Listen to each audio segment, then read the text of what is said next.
BusyBoxes, expert information on researching and viewing an auction property. How do I research buying a property at auction? Doing your research before you buy at auction is absolutely vital, and the number one rule is visit the property beforehand. It drives me mad when people say, oh, I bought it without seeing it. How can you possibly know the bad things and also the good things about a property until you've actually been to visit it? There might be a property 2 doors up which is in much better condition and actually about the same price. So go and visit the property. Next, you've got to make sure you read the legal pack. That contains all the legal information about the property, rights of way, covenants, and it's absolutely vital that you read that before you buy. Talk to the neighbours, research the area, visit the property at different times of the day so you can see if there are any noises or any other environmental things that are going on that might actually be detrimental. But do those things, do your research, and you'll be in a much better position to make sure you get a good buy. Why should I visit the property before going to an auction? It is madness not to visit a property before buying it at auction.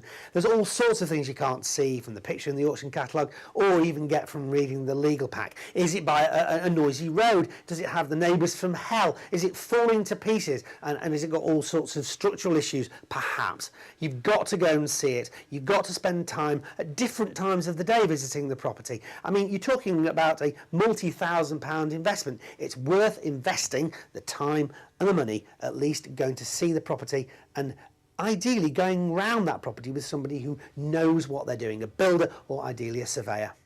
What tips do you have for spotting damp issues? Houses are not complicated things, and damp is very easy to spot. And the causes of damp, again, not complicated. Damp either rises or it comes down or in. So, for a start, the roof, what kind of condition is that in? The rainwater goods, the guttering, the downpipes, are they in good condition? Because if not, then water will have potentially seeped in through the walls. Rising damp, again, when you go into the property, does it smell damp? Is there any indication of mould around the lower parts of the wall?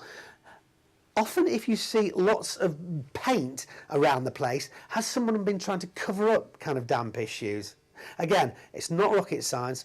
Look at the actual structure of the property. Could damp have been coming in anywhere? Could water have been coming in anywhere? If so, then be on your guard. What tips do you have for spotting mould and rot issues? Mould is caused by damp. Intrinsically, mould itself is not a problem, but the damp may have caused all sorts of problems. So that's what you want to be looking out for. Where the intrinsic problem is originating. Where's the damp coming from? Rot is a different issue. There are two main kinds of rot, dry rot and wet rot. Wet rot often hasn't caused too much damage. Dry rot spreads like a cancer through a building. You want to be able to spot the difference between those two. In a nutshell, dry rot often looks like spiders' webs. Wet rot is the more kind of fungal, mushroomy kind of thing that you might be aware of. Either way, if you're not sure, check it out, get a specialist in to give you a second opinion. www.busybox.com